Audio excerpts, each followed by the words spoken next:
Good Morning America, new overnight. Fire flare-up. Pacific Palisades fire gaining strength, forcing new evacuations, homes and businesses reduced to ashes.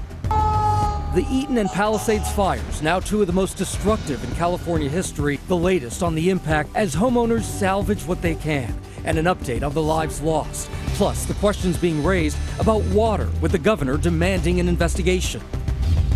Major winter storm. 20 states with snow and ice from Mississippi to the mid-Atlantic. The city is seeing record-breaking snowfall, plus the dramatic scene on the runway.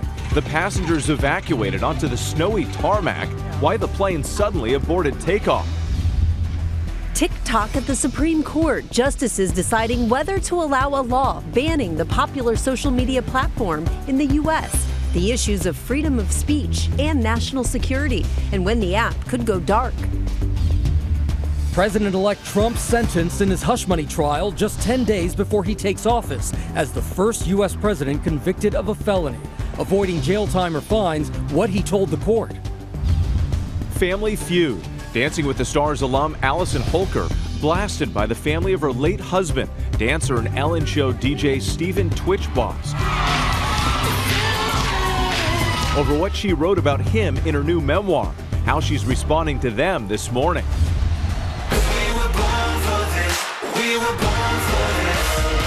And football finale. The team's now set for the college football playoff national championships. ESPN's Sam Acho sizes up the teams along with the NFL wildcard weekend matchups. Live from ABC News in New York, this is Good Morning America. Good morning, America. Thanks for joining us. It's great to have Rhiannon at the desk with us again. In for Janae. And we do have a lot to cover here this morning.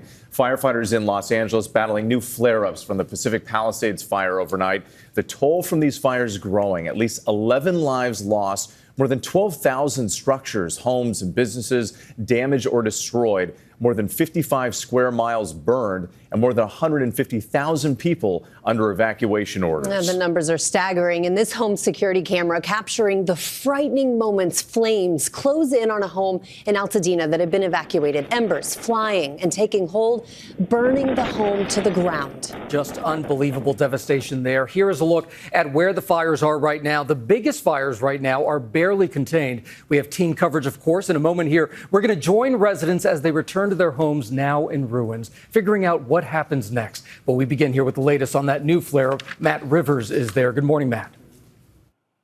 Yeah, good morning, Gio. We've been struggling really for the past couple days to really describe the scale of destruction. And so what we wanted to do this morning, we put our camera up about 10 or 15 feet off the ground. We want to zoom out and just give you a snapshot of one half of one block here in Altadena. This was a home here. That was a home behind me. Another home down the block. Every single thing on this half block of Altadena Drive has been completely vaporized in a matter of hours because of that fire. Gio, I've been covering disasters around the world for the better part of 20 years now. It takes a lot to shock me, but what we are seeing here is truly horrific.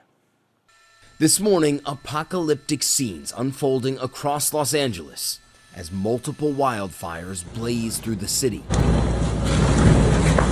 The Pacific Palisades fire flaring up once again overnight.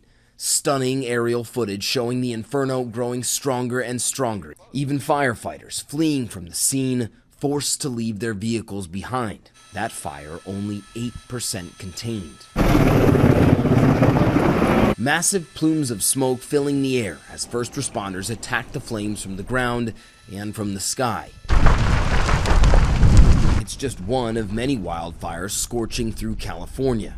At least 11 people dead, including, according to the New York Times, 82-year-old Rodney Nickerson, retired pharmacy technician Erliane Kelly, and 66-year-old Victor Shaw, who stayed to fight the fire. And I opened the front door and I just yelled in, "Victor, we got to get out. This is it. We have to get out. The fire's here." And I didn't hear him say anything. I heard him say nothing. Authorities warning they won't know the true toll until they can safely enter those ravaged neighborhoods. In Altadena and Pasadena, the Eaton fire blazing on. The Hearst fire, the Lydia fire, the Kenneth fire, and the newest fire to break out, the Archer fire, also all still burning. In total, so far across Los Angeles, more than 150,000 people under evacuation orders, and more than 12,000 structures, homes and businesses, damaged or destroyed. This is just a devastating view as we fly over Pacific Palisades. You can see down below just how quickly these fires spread. Satellite imagery showing the extent of the destruction, entire city blocks erased from the landscape. Streets lying silent in the aftermath. Burned out husks, the only things left standing. These before and after images painting a chilling picture of vibrant communities reduced to ash. Neighborhood after neighborhood burned to the ground. Residents slowly making their return, only to find out they've lost everything. Look at that. There's nothing we can do. It's gone. This is total and utter devastation. Charles Nelson, a longtime resident of Altadena, the fire decimating his home. You know, it was our dream home. You know, we brought up our kids there. Victoria DeSantis finding her home of 20 years reduced to rubble. But in that debris, a miracle. Her engagement ring, found by a firefighter. This is like apocalyptic. Micah Kelly builds homes with fires in mind, including this one of the only houses left standing in a neighborhood that buckled under the flames. Even he was surprised. For this even to withstand what happened here, if you looked at the devastation around here, is incredible. Like, I could take a blowtorch directly to the center of this, and this would not light on fire. It would just smoke. He tells me he believes local authorities should have been more prepared for something like this. This is a wake-up call for the city. It's only getting worse. He's one of many residents voicing frustration with city officials, as questions swirl over whether the city failed to supply enough water and deploy enough firefighters. And this morning, the long and painful journey to rebuild for so many Angelenos begins. The Community United Church was one of the many casualties of the Pacific Palisades fire. Built in 1929, the blaze burning it to the ground. Now, nearly a century later, its members promising this is not the end. The church is not a building. The church is not a steeple, obviously. The church is not a resting place. The church is the people. So it's only the people that are the church. That's all that matters. And so we can tell you right now, not very windy, at least in this part of Los Angeles, and that's a good thing. But we know that over the coming days, we are expecting winds to come back, and we know how quickly one ember can spread, multiple embers can spread, leading to the kind of destruction that we saw here. Nothing to worry about right in this moment here, but certainly people across this area very much on edge after seeing all this. Yeah, bracing for what's to come. Matt Rivers for us. Thank you so much. And these fires impacting so many communities across Southern California, wiping out multi-million-dollar homes in the Pacific Palisades and Malibu, and now growing questions about water supply issues firefighters had to deal with. ABC's Jacqueline Lee joins us now from Malibu. Jacqueline, good morning. Well, good morning. There is destruction everywhere we look. We are currently standing in a shopping center here in Malibu where there used to be a bunch of small businesses, but as you can see, they are gone. The only thing standing is a staircase. There's a lot of ash debris and some framing left behind. And what you can see is we are across the street from the Pacific Ocean, from Pacific Coast Highway, and that place is famous for just the sheer amount of luxury beachfront properties. That is no longer there.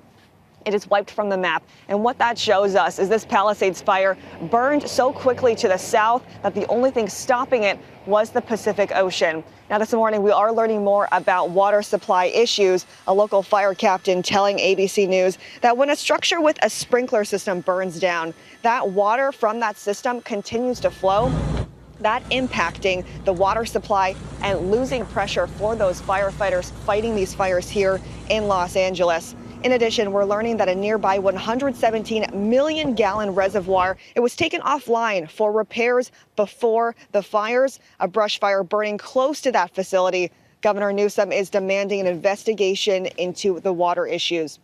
We also know the LA Fire Commission sent a report by the fire chief to Mayor Karen Bass just weeks ago, raising the alarm about cuts to the fire department's budget. There are, of course, a lot more questions than answers this morning. And coming up in the next half hour, I'll have more details about the human toll of these devastating fires. Rhiannon. All right, Jacqueline Lee, thank you. And a thank you to all the reporters bringing us these devastating images. Our hearts just break for everyone impacted. Let's get over to the forecast now. More Santa Ana winds are headed to California this week. Samara Theodore is here with that. Samara, Mother Nature not giving us any relief. No, Rhiannon, but this morning is crucial to firefighters as the winds have gone down.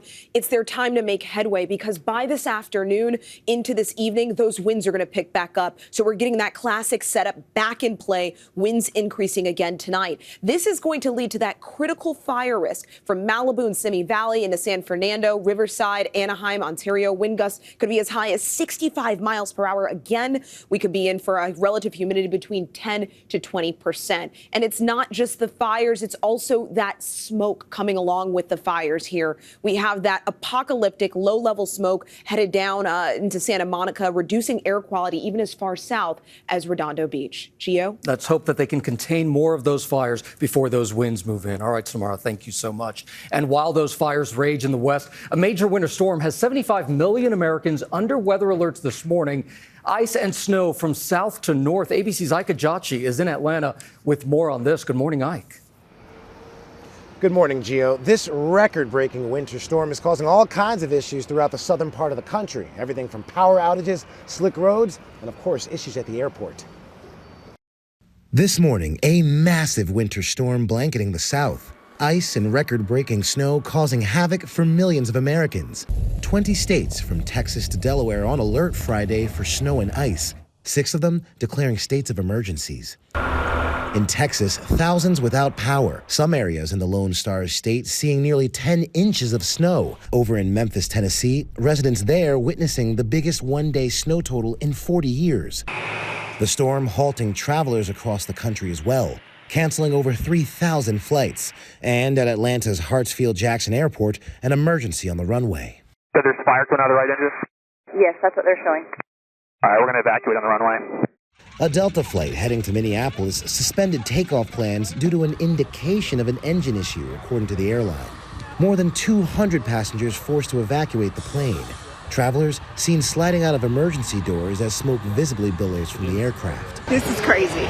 This is us out in the snow. 4 passengers suffered minor injuries and 1 was taken to the hospital, with the FAA stating the incident is now under investigation. Delta releasing a statement after the incident, writing, "Nothing is more important than the safety of our people and customers, and we apologize to our customers for their experience." Now, officials say this incident on the runway did cause further delays, but it's unclear if the weather had anything to do with the aborted takeoff. Whit? All right, Ike Ajachi for us. Thank you. We turn now to the fate of TikTok, now in the hands of the 9 justices on the Supreme Court, with the clock ticking on a U.S. ban a little more than a week away. ABC's Perry Russum joins us now from Washington. Perry, good morning. Whit, good morning to you. This case is urgent with the ban set to start in just a matter of days now. After arguments yesterday, it appears the Supreme Court will uphold the ban. With the fate of TikTok now in the hands of the Supreme Court, a lawyer for the app says if they do not win this case, TikTok will go dark in the U.S. in a matter of days. This country has never taken the step of shutting down a speech platform, much less such an important speech platform. TikTok argues the law forcing its Chinese-based parent company ByteDance to sell the app or be banned in the U.S. is a violation of the First Amendment. There must be a solution that protects both our national interests and our constitutional rights. Nearly 170 million Americans use the app. That's about half the U.S. population. I am part of so many creators who support our own lives and have built careers off of this platform. The Biden administration says China's control of TikTok through ByteDance represents a grave threat to national security. It appears the Supreme Court is likely to uphold the ban. So are we supposed to ignore the fact that the ultimate parent is in fact subject to doing intelligence work for the Chinese government? The U.S. government, from Congress to the CIA, fears the Chinese government could weaponize the app by exploiting massive amounts of user data and manipulating what videos Americans see on their feeds. TikTok has long denied those claims. I have a warm spot in my heart for TikTok. President-elect Trump has asked the justices to put the ban on hold so he can negotiate a resolution when he takes office. He could choose to go to the Senate and Congress and seek to codify some law that he feels allows it to continue to operate. And there are American companies who say they want to buy the app. That includes Kevin O'Leary from Shark Tank. He's part of a larger group, but ByteDance has said they will not sell. So, Perry, what does this mean for the millions of people who already have TikTok on their devices or who want to download the app? Yeah, so TikTok has said the app will go dark, but it's not exactly clear what that means. Some tech experts are telling us what's likely to happen is the app will no longer be available in some of those app stores. And then after a while, those updates to the app will not go through. So basically, over time, it will stop working with. All right, we'll stand by, see what happens. Perry Russum, thank you. Rhiannon? All right, with 10 days before his inauguration, Donald Trump heard his sentence in his hush money case. And despite no punishment, he plans to fight the case. ABC's Aaron Katersky has more on the day in court. So, Aaron, this means that chapter's not over yet. It's not quite over, but it's mostly over now, Rhiannon. 9 days from now in Washington, Donald Trump's going to take the oath of office for a second time. But his sentencing here in New York means he will be carrying a new distinction. The first president to enter the White House as a convicted felon. This morning, President-elect Trump is sentenced but not punished for falsifying business records to hide from voters a 2016 hush payment to adult film actress Stormy Daniels. Judge Juan Merchan handing down an unconditional discharge. No prison time, no fine, no probation, calling it the only sentence he could impose without encroaching upon the highest office in the land. To be clear, the protections afforded the office of the president are not a mitigating factor. They do not reduce the seriousness of the crime or justify its commission in any way. Trump listened remotely, his face on courtroom screens. He declared his innocence and vowed to appeal. It's been a political witch hunt. It was done to damage my reputation so that I'd lose the election, and obviously that didn't work. Prosecutors said Trump was convicted based on overwhelming evidence. Far from expressing any kind of remorse for his criminal conduct, the defendant has purposefully bred disdain for our judicial institutions and the rule of law. Trump faced up to 4 years in prison, but the judge said the minimal sentence was due to the unique and remarkable set of circumstances. He left Trump with this parting message. Sir, I wish you Godspeed as you assume your second term in office. Now, if Trump were not about to take office again, he might have been sentenced differently, but the judge said he really had no choice because of the protections afforded to the office of president, and he noted the citizenry decided Trump should receive the benefits of those protections once again. And with this sentencing, guys, Trump's once formidable seeming legal troubles now end with a whimper. Yeah, so many twists and turns. You've been there all through it. Thank you so much, Aaron, for your reporting. All right, we're going to turn now to the latest numbers on jobs, taking everyone by surprise and sending stocks tumbling. So what did that mean for you and your money? ABC's Alexis Christoforous is here to break it all down. Good morning, Alexis. Good morning, Gio. Stocks took a hit on Wall Street after that blowout December jobs report had investors betting on fewer interest rate cuts from the Fed. The Dow plunged nearly 700 points. The S&P 500 sank 91. The Nasdaq slid about 320 points. Investors reacting to news that the job market ended 2024 on a high note, adding 256,000 jobs last month, well above the 155,000 expected. The unemployment rate dipped to 4.1%, also better than expected. In the final jobs report of his presidency, Joe Biden touting what he called the transformational progress the economy has made under his watch. But some economists say the strong job market may convince the Fed to hold off on cutting interest rates. Instead of 2 rate cuts this year, analysts predict we could get just 1 or none, depending on whether inflation starts heating up again. That means borrowing costs on things like credit cards, car loans, mortgage rates could stay higher for longer. Wall Street also reacting to the wildfires, investors dumping shares of insurance companies with exposure to California, like Allstate, Travelers, and Chubb. J.P. Morgan estimating insured losses from those fires could top $20 billion, one of the costliest in the state's history. The wildfires are also expected to disrupt hiring, meaning January's jobs report could look very different from the blockbuster numbers we saw in December. Guys? Yeah, some of these numbers showing the difference, too, between Wall Street and Main Street, and how everyone's reacting to all of this. Alexis, thank you so much. We appreciate it. And still ahead here on GMA, the personal loss from the L.A. fires as some residents return to neighborhoods virtually wiped off the map. And family divided. The feud over what Dancing with the Stars alum Allison Holker wrote about her late husband, DJ Steven Twitch Boss, in her new memoir. And ESPN's Sam Acho joins us to preview the college playoff championship match between Ohio State and Notre Dame. Plus, A look ahead to the NFL wildcard games.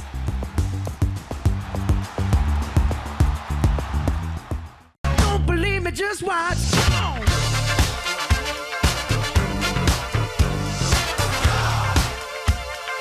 Don't believe me, just watch. Just watch is right. Welcome back to GMA on this Saturday morning. Bruno Mars and Mark Ronson dancing on the Billboard's list of top 100 songs of the 21st century. The ranking is based on the weekly Hot 100 Songs chart from the start of 2000 through the end of 2024. Coming up in our second hour, Will Gans is going to tell us which songs have already made an impact through the first 25 years of the century. Some of our favorites are on the list. Yep. Oh, yeah. That's how Will Gans rolls into the studio every That's morning, right. by the way, with the lowrider and the whole crew coming in. All right, more on that coming up. First, let's take a look at some of the other big stories that we're following on this Saturday morning. Happening right now, New Orleans police releasing graphic body camera video of the shootout with terror suspect Shamsuddin Jabbar in the French Quarter. Police say he opened fire as officers confronted him in his rented white pickup truck on Bourbon Street. Authorities say moments earlier, Jabbar rammed into crowds in the French Quarter. The attack killing 14 people and injuring more than 30 others. Also right now, South Korea's transport ministry reporting that the black box from that Jeju airjet that crashed into a concrete wall last month, killing 179 people, stopped recording about 4 minutes before the impact. The damaged flight data recorder was brought here to the United States for analysis. And this morning, we are remembering legendary jazz singer Sam Moore, who was half of the 1960s duo Sam and Dave, who gave us such hits as Soul Man and Hold On, I'm Coming. Moore's publicist says the musician died Friday morning while recovering from surgery. Sam Moore was 89. What a legacy. Iconic songs, too. All right, we do start this half hour with a closer look at the impact of the devastating wildfires raging in Southern California. So many people facing the sudden shock of losing nearly everything.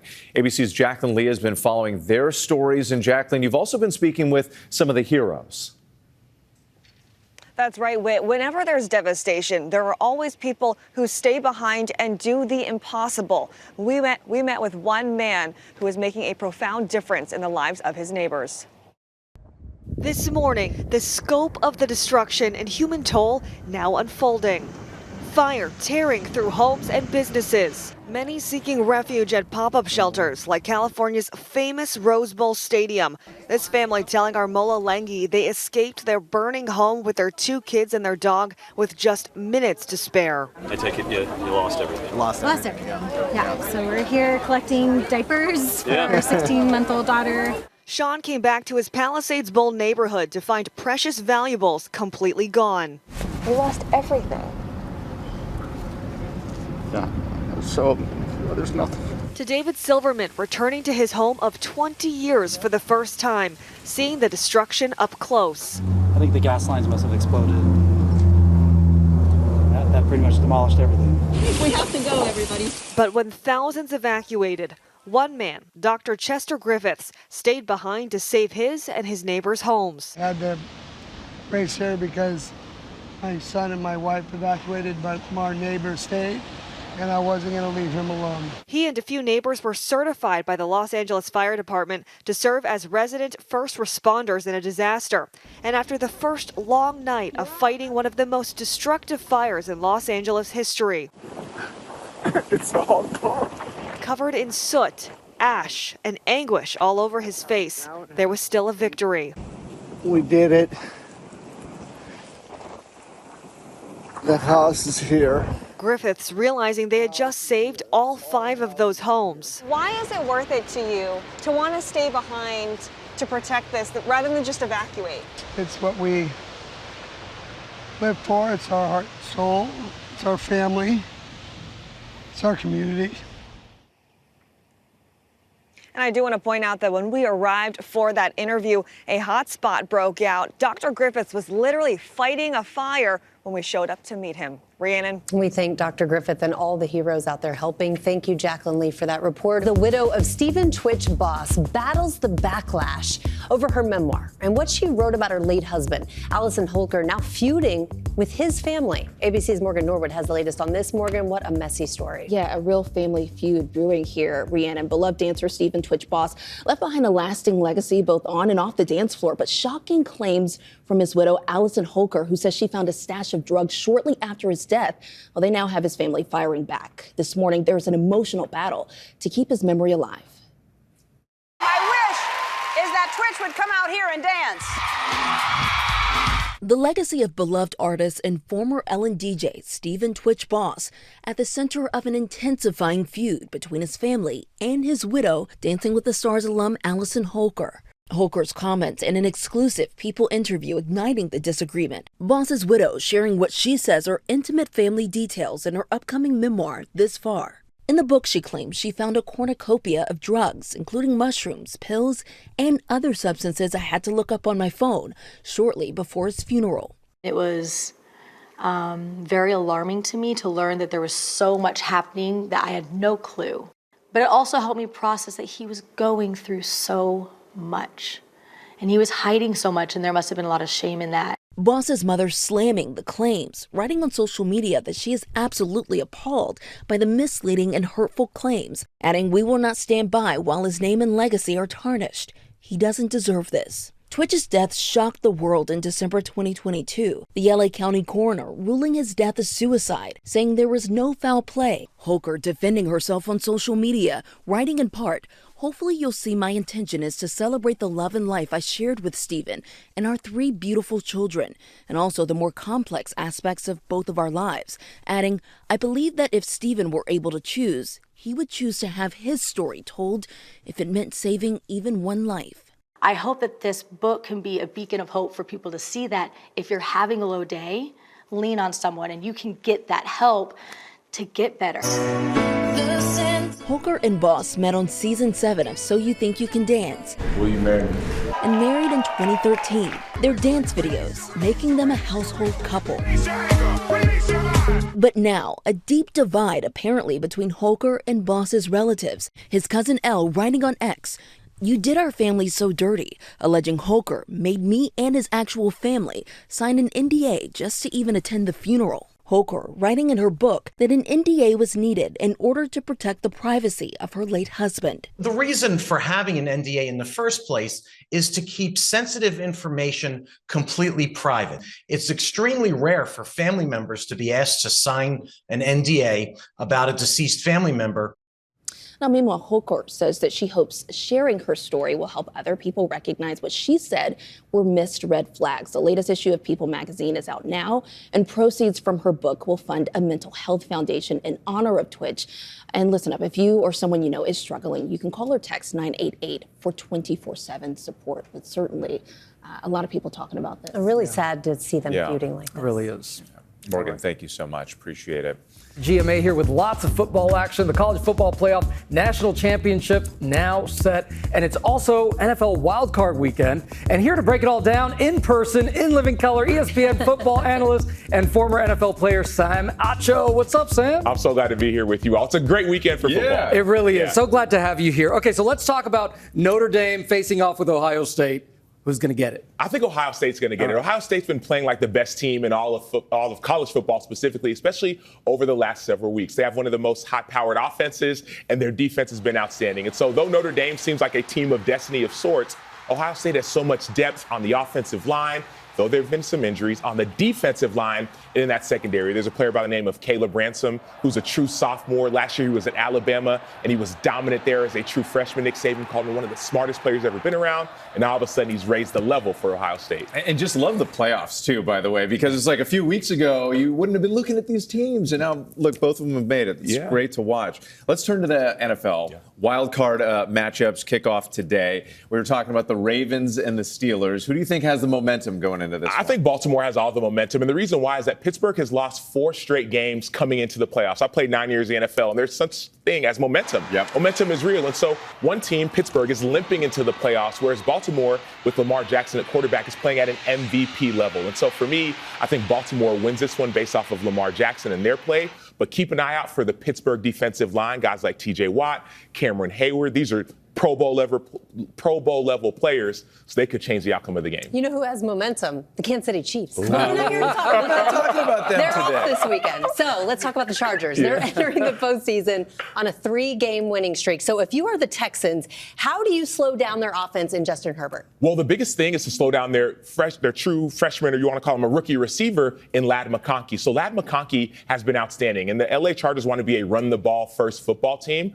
But Ladd McConkey has been special. He's setting records for that team, number one. And number two, the great thing about running the ball is that you can take play-action passes off of it. So you run it to set up the pass, and Ladd McConkey usually is found behind defenses. And so what Houston has to do is be able to slow him down by being physical with him, try to hit him at and around the line of scrimmage, and not allow Ladd McConkey, the outstanding rookie, to get behind you. He arguably has the best name in the NFL. Yeah. Who do you see? Do you see a big upset this weekend? So I think the upset could be Houston. And you saying Houston, well, what do you mean upset? Well, the Chargers are actually favored to win that game. But D'Amico Ryans, who's the head coach of the Houston Texans, has not only playoff experience as a coach, but he's played in the NFL as a player. And so he understands the fact that now this team is getting healthy again. 2 of their linebackers, who are starters, haven't really played because of either injury or suspension. And D'Amico Ryans, who played linebacker in the NFL, is going to have those guys ready. And so I think the Houston Texans, though they are the home team, may have a chance to upset the favored LA Chargers. Okay. We love some playoff football, Sarah. And we love having you in on a Saturday morning. We got you up early. Oh, so glad to be here. And that fantastic brooch you got. Oh, shout out to my wife. She picked it out. She said you got it there.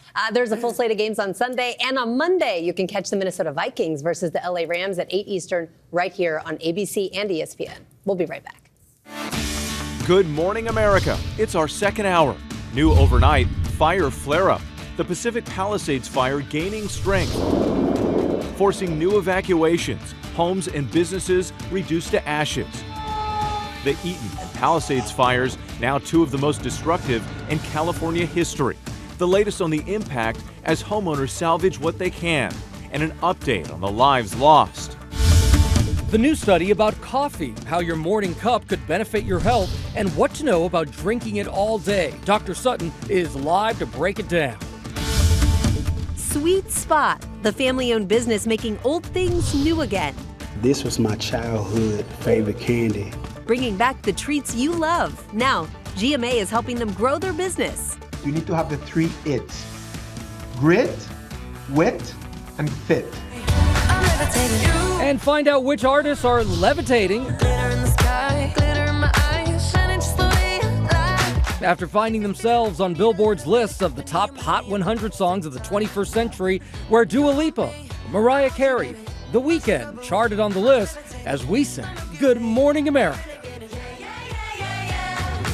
It's Saturday morning. This is GMA.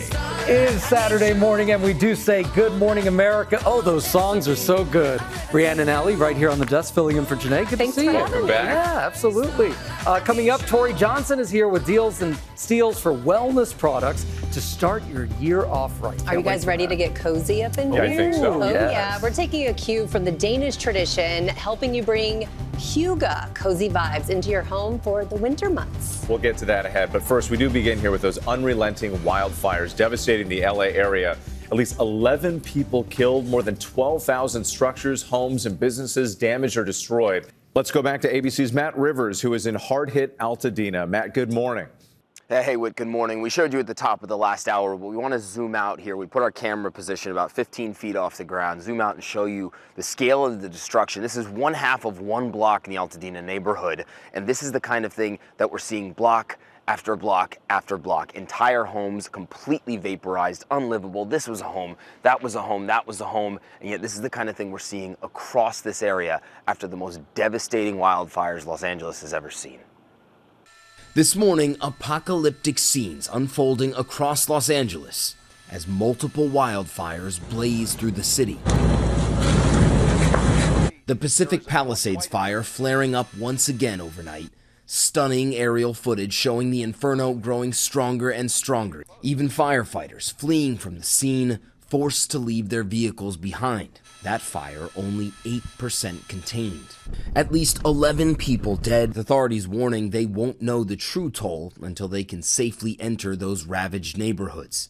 In Altadena and Pasadena, the Eaton fire blazing on. The Hearst fire, the Lydia fire, the Kenneth fire, and the newest fire to break out, the Archer fire, also all still burning. In total, so far across Los Angeles, more than 150,000 people under evacuation orders, and more than 12,000 structures, homes and businesses, damaged or destroyed. These before and after images painting a chilling picture of vibrant communities reduced to ash. Residents slowly making their return, only to find out they've lost everything. Look at that, there's nothing we can do. It's gone.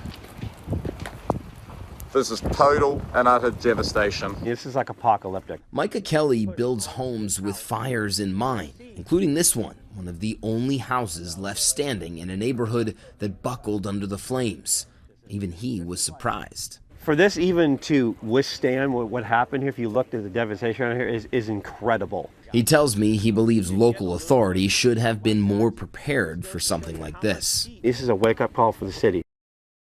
And so, of course, right now, everybody looking at the weather reports, wondering what the next few days might bring. Right now, there's no wind here. That's a good thing. But we know that can change very quickly. And in fact, over the next few days into next week, red flag warnings will remain in place. We know it can take just one ember in the wrong place to set off something like this. And so, as a result, people across this area, Rhiannon, very much on edge this morning. All right, let's talk more about those winds. Matt Rivers, thank you for that. Let's bring in Samara Theodore with the latest forecast. We know it's calm right now, but more Santa Ana winds headed for California, Samara. That's right, Rhiannon. In fact, new this morning, a red flag warning has now been issued for Riverside, California. You can see there parts of Los Angeles, East Los Angeles County, we're seeing that red flag warning in place. And we still have the fire weather watch for places like Pacific Palisades and, of course, the air quality alerts in the surrounding areas. And that is all because this classic Santa Ana wind setup is getting ready to go into full effect. So critical fire risk from Simi Valley to San Fernando to San Bernardino down to Anaheim. I really just want to stress the fact that even if there's not a fire burning, this entire region is susceptible. So just be prepared to evacuate. We're also monitoring the smoke that's going to continue to descend in places as far south as Redondo Beach. Gio? All right. Thank you so much, Samara. Now to the fate of TikTok moving to the Supreme Court with a potential U.S. ban a little more than a week away. ABC's Perry Russum joins us now from Washington with this. Perry, good morning. Gio, good morning to you. We should be getting a ruling from the Supreme Court in the next few days with this ban going into effect on the 19th. Right now, it appears the Supreme Court will uphold the ban. A lawyer for TikTok says if they do not win this case, TikTok will go dark in the U.S. in a matter of days. This is a monumental case in the social media world we live in, with about half the U.S. population using TikTok. The case is being framed as the First Amendment against national security. At the center of the case is a law that is forcing TikTok's Chinese-based parent company ByteDance to sell the app or be banned in the U.S. TikTok says that is a violation of the First Amendment. But the U.S. government, from the Congress to the CIA, fears the Chinese government could weaponize the app by exploiting massive amounts of user data and manipulating what videos Americans see on their feeds. TikTok has long denied those claims. Justice Brett Kavanaugh yesterday mentioning the government fears that the information TikTok is collecting on American teenagers and people in their 20s could be used in the future by China to develop spies and blackmail people who end up working for the CIA, FBI, or State Department. He calls that a huge concern for the country. And there are American groups who are talking about buying TikTok, but its parent company based in China, ByteDance, has said it will not sell. Whip. Many millions of Americans waiting to see how this all plays out. Perry, thank you. Also this morning, 10 days before his inauguration, President-elect Donald Trump has been sentenced but not punished for falsifying business records to hide from voters a 2016 hush money payment to adult film actress Stormy Daniels. Judge Juan Merchan handing down an unconditional discharge with no prison time, no fine, no probation, calling it the only sentence he could impose without encroaching upon the highest office in the land. Trump says he will appeal the case anyway. Coming up in our GMA morning menu, is it good for you? Is it bad for you? A new study links drinking morning coffee with fewer heart problems. Also ahead, Tori Johnson has deals and steals to keep you feeling good this winter. Can't wait for that. And Will Gans is here with some pop news. Hey, Will. Hey, Gio. I'm going to introduce you guys to who is being called the happiest person on the internet. It's not me, somehow. I'm also going to share his lesson for others. We will be right back.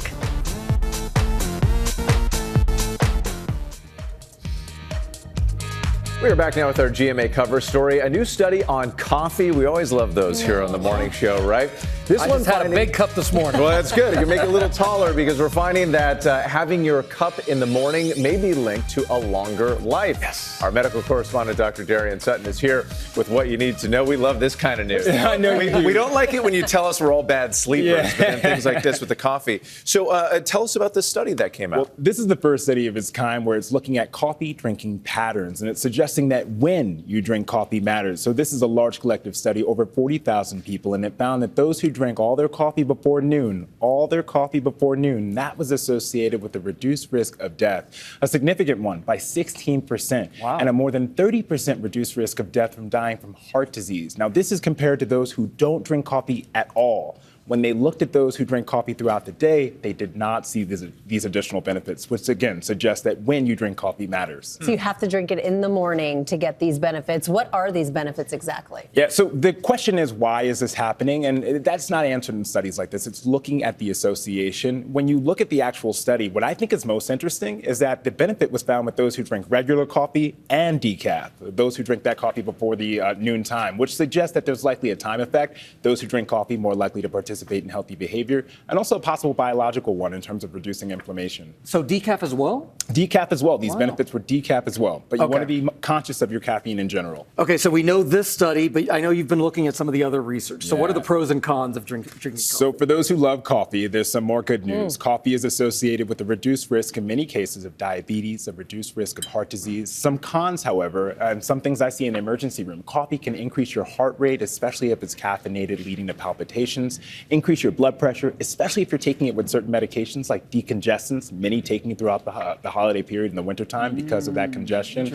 And also, when you look at the in general benefits of coffee, it is wonderful, except you just don't want to go beyond that 400 milligrams of caffeine. That's about 4 cups of coffee. Once you exceed that, you're not really getting that benefit and you're stepping into that risk. So this is not a license to drink as much as you want. This is not a license. This is not a license. Be mindful. Janae's not here, but what about if you fill it full of cream and sugar and have like whipped cream on top? I'm glad you brought that up. The addings is what causes the problem, so you got to be mindful of that. Right, exactly. All right, keep the sugar down. That's what makes it good. Exactly, that's true. Dr. Sutton, as always, we appreciate it. Thank you. Now to our favorite Will Gins with some pop news. Okay, guys, I have to go rogue at the beginning of pop news. Okay. I saw Gypsy on Broadway last night. Good? You have to go see it. Audra McDonald is giving the performance of a generation. People, go see Audra McDonald and Gypsy. Go see it. Go see it. You even messed up the Zoom for that. Yeah. It was worth it. It was when I'm moved by the spirit of pop culture. I need to say something. All right. All right, now let's get into the biggest bangers of the 21st century, people. Naturally, Mariah Carey is a great place to start for that. Billboard has surveyed the performance of every song in its Hot 100 from the start of the year 2000 through the end of the year 2024. And this hit, Mimi's We Belong Together, comes in at number 10. Other notable bops in the top 10 include Dua Lipa's Levitating at number 9 and Ed Sheeran's Shape of You at number 6. But what were the most successful, longest charting hits on Billboard's Top 100 Songs of the 21st Century chart? Here are the top 5. Number 5, I Got a Feeling by the Black Eyed Peas in 2009. Number 4, Party Rock Anthem by LMFAO. So good. Number 3, Stay by the Kid Laroi and Justin Bieber. I know, I forgot about that song. Number 2 is Uptown Funk by Mark Ronson and Bruno Mars. That's my jam. And the biggest song of the 21st century, people, Blinding Lights by The Weeknd. Yes. I like that song, but the biggest of it logged a 57-week run in the Hot 100 from February 2020 through April 2021. It was in the Hot 100 for more than a year. I think it also hit billions of streams on like YouTube and all the streamers as well. And remember, he did the halftime show at the Super Bowl. So it's so good hearing it again. It is such a good song. And it's on like everybody's cardio playlist too. So that has to help as well. All right, next, I want to introduce you all to Peter Meyerhofer, who's been nicknamed the happiest person on the internet. The 27-year-old from Austria has racked up more than 5 million likes on TikTok, sharing his mountainside adventures with the world. Take a look. Okay, guys, can we take a little moment to appreciate how beautiful is this mountain looking right behind me? me. So the comments on his videos run the gamut from the joy in your videos will heal the world to you remind me of the hoo-hoo big summer blowout guy from Frozen. So I spoke to Peter, who told me he faced a lot of negativity and bullying in high school from his peers, and because of that, he learned to enjoy his own company and find joy in nature, which is the lesson he hopes people take away when they see his content.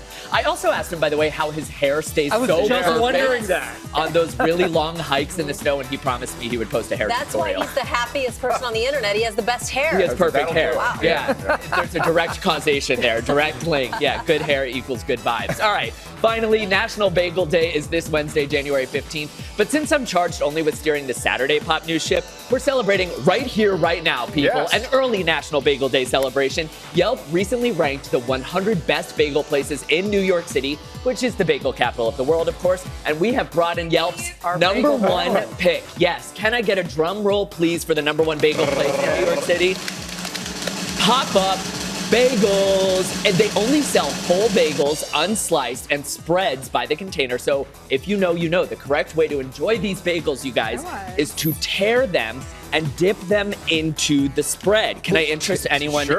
Yeah. I need a scallion, though. The number one bagel place. So you just tear them and then you dip. Yes. Tear and dip. Do a little dip. Thank you. No double dip. I guess tear and dip. Florida's There we go. not going to be happy about this. You got to do what you got to do. Oh, that's a good bagel. Can I smell it? I'm not Please, yes. Thank you so much, Will. Good. Always so much. Wow, that is really good. The number one place in New York. Boom. Awesome. Thank you so much. I'm going to take a walk. You enjoy those bagels because it is time for Deals and Steals here.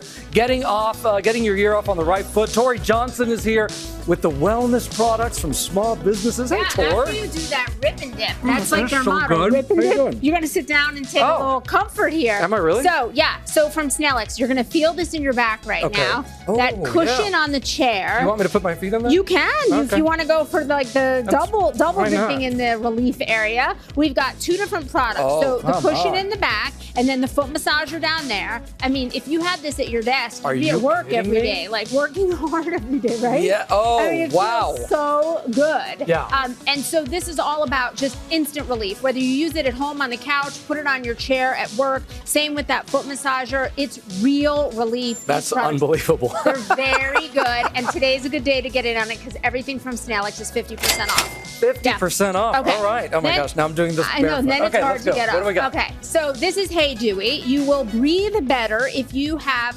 just that dry air in a bedroom or any room in your house. So this humidification helps with to help soothe dry skin. Especially sinuses. now in the winter. In Like the this is a winter, really because good thing. Exactly. If you get bloody noses or cracked lips because of that really dry air, this is going to help. Plus, they look really beautiful. They're whisper quiet. It will run up to 24 hours and up to 500 square feet is the room space that this is great for. 50% off today from Hey Dewey. Awesome. Yeah. Great deal. Okay, what do we got over here? More relaxation. So this is going to help. This is Bed of Nails. And so this is about the ancient relief that comes from acupressure, but in a very modern format. So we've got both of their mats as well as their bolster pillows. And what's great about this is the first Is this for your feet?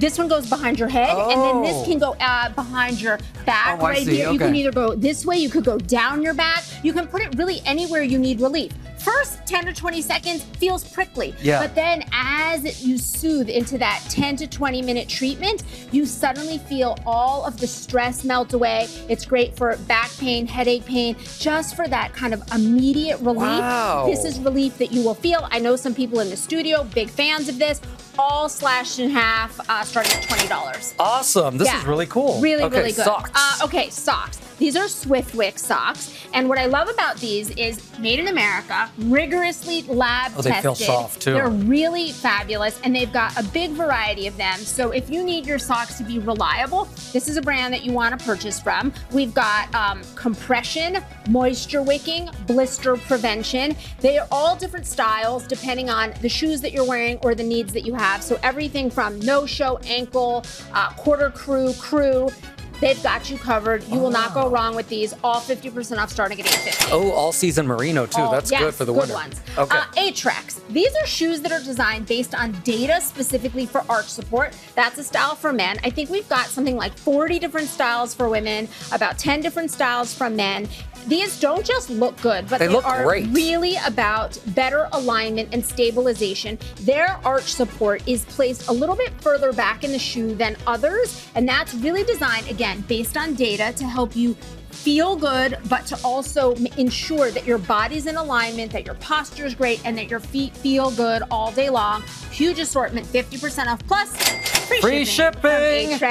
And then finally, Cleo and Coco. This is body care with powerful formulas, natural ingredients. That's their natural deodorant, odor-free, 24 hours. Really good. All of the scents are pure plant lavender, butters vanilla, and oils, so there's nothing synthetic. And then they also have this multitasking powder that's really fabulous. It will do everything from it could be used as a dry shampoo for volume enhancing in hair, great for anti-chafing on your body. You could use it anywhere in your body, and they've got like really nice scents too. They smell really good. It's a really fabulous Really brand. good, really clean. All super clean ingredients, powerful, effective formulas, all 50% off, starts at $10.50. You always bring the best stuff. We got Tori, it, baby. Thank you so much. And remember that we've partnered with these companies on these great deals. You can get them on our website, goodmorningamerica.com. Coming up, I'm going to put my shoes back on, and we're going to sit down with our James Longman to talk about his mental health journey, his fantastic new book. There you see it right there. His book is so good. So good. It's so good. All right, we're back now with Win the Weekend, and one couple won big on the set of Wheel of Fortune, just not in the way you would expect. That's right. Former contestant here, Rhea Matthew, thought she was invited back to the show to celebrate its 50th anniversary, but her boyfriend had something else in store. Take a look. And Rhea again. Will you marry me? Oh, nicely done.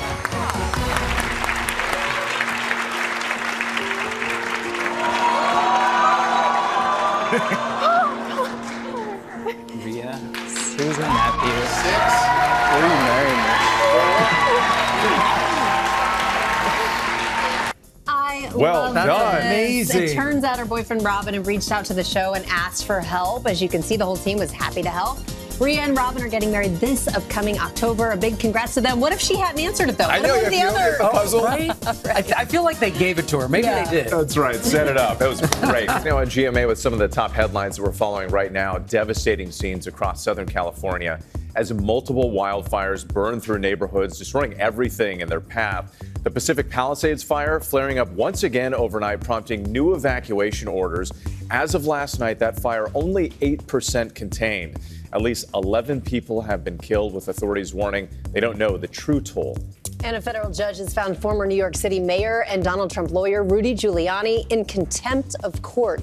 The judge saying Giuliani continues to make false claims about two Georgia election workers who already won a $150 million defamation verdict against him. He now has 10 days before he must swear in a statement that he acknowledges there was no fraud in the 2020 election, or he will be fined $200 a day. And a game-ending scoop and score wrote Ohio State's ticket to this year's college football playoff national championship. Ohio State defensive end Jack Sawyer running a fumble back 83 yards for a touchdown. The move giving the Buckeyes a 28-14 win over Texas. The Ohio State will now take on the Notre Dame on January 20th for the title. You can watch that game at 7:30 Eastern. By the way, ESPN. that fumble was by his former roommate at Ohio State. Oh, yeah, that kind of hurts a little Yeah, bit. it sure does. Looking forward to that matchup. First, though, we're used to seeing ABC News chief international correspondent James Longman reporting from all over the world, but now he's here to talk about his inner world and his family history in his new book, The Inherited Mind. And James is joining us this morning on this side of the pond. It's so great to see you. Thank you for coming in. Of course, this is a deeply personal story, incredibly powerful. Why did you decide to share this with everyone else? I've always known this was the book I was going to write. This was my family story. It's something I've carried with me my whole life. My father had schizophrenia, and he ended his life when I was 9 years old. His brother had schizophrenia. My grandfather also ended his life. My mother has clinical depression, and I have had depression in my life. And all that, people at home that will feel that sounds very sad. The whole idea of the book is to give people hope, because I have bucked a trend, if you like. And so I want to give people some hope around their own family situations. The genetics of mental illness is really complicated, but I've wondered my whole life, is it written into my code? Was this inevitable? Was this always going to happen to me? And really, I also wanted to find out more about my dad, because there's so much shame and secrecy. People don't talk about this stuff. Yeah, it sent you on such an investigation and a journey. So in The Inherited Mind, you talk a lot about those genetics, but also there's this idea of intergenerational trauma. And that's not necessarily genetic, but you trace that back to your grandfather. So what is that trauma, and how do you work with it? Yeah, it's a really fascinating area of science, and the book deals with a whole series of research efforts that have been made into this. It's looked at Holocaust survivors, how children of Holocaust survivors can feel trauma, women who are pregnant during 9/11. It's all around cortisol levels. We get injected with too much cortisol, unable to regulate our cortisol as we get older. And I explain how if you have a genetic predisposition to something like this, which I do, then maybe early life stresses will mean that you deal with trauma for the rest of your life.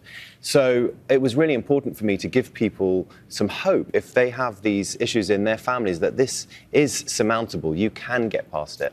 As a mother, I can only imagine how proud your mom must be of you, not only for your reporting, but for sharing your story in this way. And there's a beautiful chapter written by your mom. What did you learn from her words? Wow. Yeah, look, when someone ends their life in a family, there's the objective truth of what happens, and then there's the law, there's the story they tell of it. And often that becomes more important than the actual objective facts. And it was really important for me to get multiple perspectives on this event in our lives, because my mother never really explained it to me. And honestly, my relationship with her really deteriorated after my father died. And people will find this, people watching at home, if they've had suicide in the family, they'll know that other relationships of those who are left behind are really damaged. So the book really is a process of me healing my relationship with her getting her say on what she had to deal with, married to a man with schizophrenia.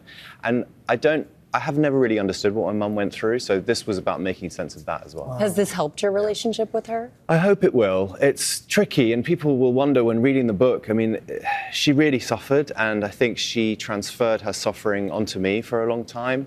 I hope so. I hope she can read it and maybe understand me a bit better as well. One thing that fascinates me by it is all the research that you did in digging into this. And you talked about this earlier, about finding that piece of hope, right? So what specifically do you look to, and what did you find in the research that we can look to for that hope?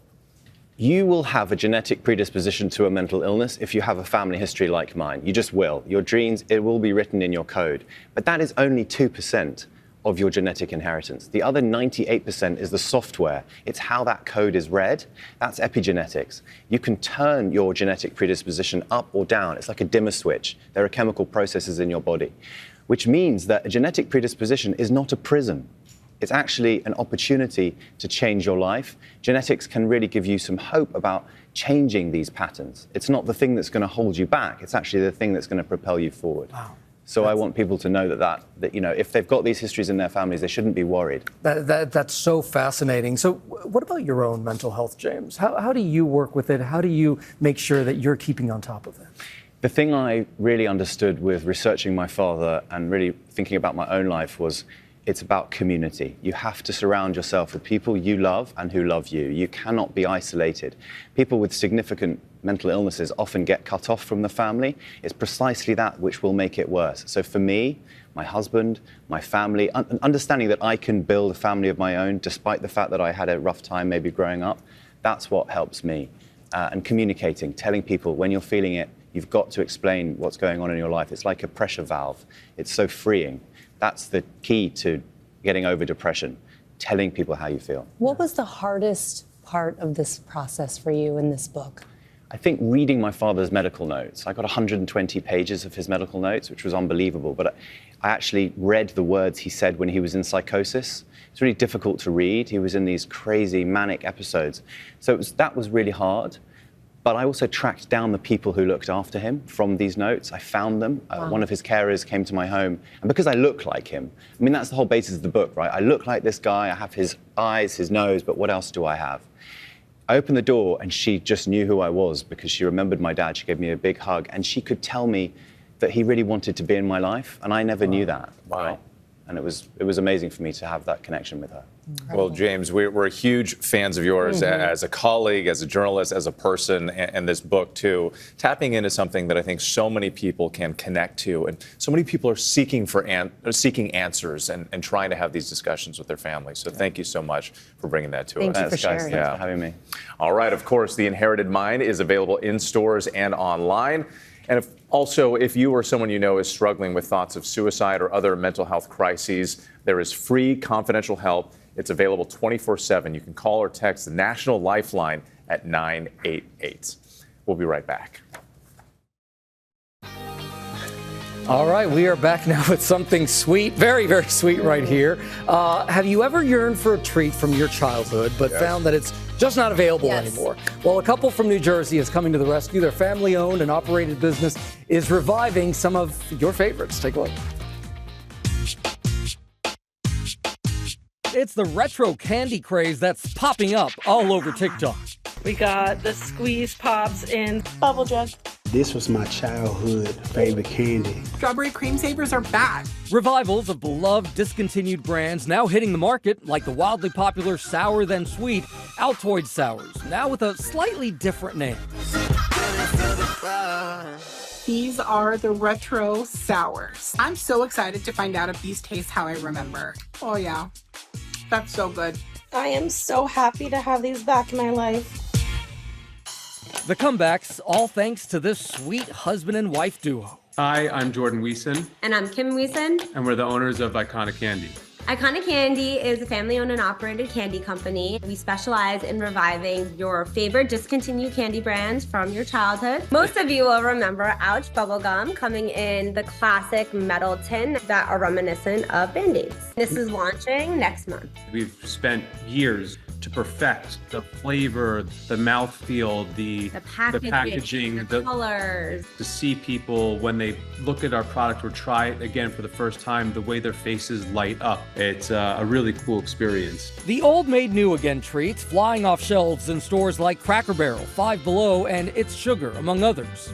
Consumers get angry with us because they can't find our products. So we are going to be doing an e-com site for 2025, and that way we'll be able to ship memories to all of our consumers. But there can be a sour side. Being a small family business, it's difficult juggling all the tasks of what a large company does. It's sometimes a little daunting. Little did they know that GMA had its own sweet surprise for Kim and Jordan to unwrap. Hi. Hello. Guys. Hi, how are you? A surprise. Shark Tank's Daniel Lebetsky, founder of Kind Snacks, lending the couple his entrepreneurial know-how. Kim and Jordan, sounds like you guys are executing it very well. I think for any small business that's facing threats from giants that they need to counter, turn your weaknesses into your strengths. They might not be in every store. That's actually a strength because for a lot of the boutique shops, they want to bring in your products because they're differentiated. You need to have the 3 It's. Grit, wit, and fit. Grit is waking up in the morning, working really hard, and outworking everybody. So it's just pounding through walls. Wit is sometimes you don't need to pound through walls. There's a door next door and you just need to turn the knob and go in there. And then you need to have fit. You need to make sure to test to make sure that what you think is in your heart and your passion, that the consumer actually wants it. I think you guys have all of them. Thank you so much. I think we definitely got all 3 of those. We got it. We got it. We got all of it. How fun is that? Well, the Weesons actually license or purchase those old trademarks, and they use volunteer taste testers to make sure that the candies taste as close as possible to the original thing. They're now in tens of thousands of stores around the country and are even in talks with some big box stores. But Iconic Candy was kind enough to send us their entire spread of products. Yes, they were. Right here. This was my favorite. Squeeze Pop. Do you remember this one? Yes, I know. Can you believe this was my favorite? Yep. And you guys have already been. ate an entire candy bar. What are you guys doing to me here So on the GMA? bar none. Bagels, I used to candy eat these all the time. I didn't recognize So the new good. label and everything, but it's just like the old days. Who needs a Band-Aid? You're Anyone? halfway done. Need a Oh, Band-Aid? Band-Aid gum. Yeah. It's gum. So cute. I love it. There you go. There's a piece of gum. We have winter's biggest trend in home decorating. It is called hygge. And it's all about increasing that warm, cozy feeling in your home. Ginger Para with Better Homes and Gardens is here to tell us all about it. We're so excited. Who doesn't love to be cozy, Ginger? Yeah, I mean, everyone loves to be cozy. Thank you for having me. Hygge is a Danish term, and it directly or indirectly translates to cozy. So we at Better Homes and Gardens are all about infusing your home with a little extra coziness, especially when it's so chilly outside. Yes. Let's start with the bedroom. Yeah, Perfect. exactly. So bedding, if you want more hygge in the bedroom, what are we looking at here? Yeah, so before bedding, a step that people often forget is a pillow spray. And it's usually essential oils, so like a eucalyptus, a lavender. You spritz it on your pillow a few times before you get in bed, and it really infuses your room with that spa-like feel. It's really soothing. Okay, this is the lavender one. Yeah, lots of spas do it. Oh, that smells so good. I love that lavender smell. Makes you sleep better. Yeah, helps for that deeper sleep. And then while you're sleeping, these Buffy body pillows are the most awesome thing. You can pick them up, play around with it. You can put them around your body. They're long, and they also help with It's a body pillow? Oh, I didn't even realize. It's a full body pillow. There we go. Oh, gosh. Oh, yeah. Wow. That's fantastic. And it comes with, making myself at home. it comes with so many inserts so you can define your own style with it. They take up less space than a normal body pillow, and they even help with spinal alignment. They're awesome. Andrea's going to steal that from you. Yeah, I have a feeling. This is a great pillow. Okay. Okay, let's move on to the bathroom. Yeah. And talk about having some hygge in our bathroom. Yeah, so when you think of bathroom, we probably aren't thinking of cozy, but we think of a bath for that coziness. This bath tray is the best way to play up that coziness because you can have tea in front of you, maybe a book, a glass of wine if that's your thing, and you have that coziness at your fingertips right in the bath. Yeah, but then you're cold. So what do? How do you stay cozy? Right, so instead of shivering, especially in this winter weather, you have this towel warmer, which most people think costs thousands of dollars to install in your home. This one is under $100. Ooh. I even like to throw your PJs in it, so the second you dry off, it feels like That's your PJs so are coming out the smart. dryer. Yeah. Okay. All right, let's move to the living room. What do you got here for the living room? Right, so coziness in the living room. You'd think maybe like a movie night or family night, game night, but I always like to think about setting the scene first, and the best way to do that is with candles. So these Valespa candles are eucalyptus and white sage, right, those ones. And they feel like a spa. It is the best scent, but my favorite part is the lighting of the candle. So these here, they're called cloches. Look how These beautiful ones are that by is. Scheme. We get them at Anthropology, and we love them at Better Homes and Gardens because it infuses your space. Oh, I with see. So you open some- it from the bottom here. Yes, it looks like a little artist piece, but it actually has matches inside. Oh, how cool is that? So you take the cork out, light your candle, and it kind of romanticizes the whole process. Oh, That look is at that. awesome. Really smart. Very cool. Yeah. Great ideas. Yeah. We got our hygge going in the studio. That's what we needed, right? You can shop all these products by scanning the QR code or going to our website, goodmorningamerica.com. They're all there for you. We're still talking about candles. We're still talking about candles. Oh, meanwhile, we got the fire burning out here. This so is nice. fun. Don't forget, news continues on ABC News Live, streaming all weekend long. Have a great Bye, day, Brazil. everybody.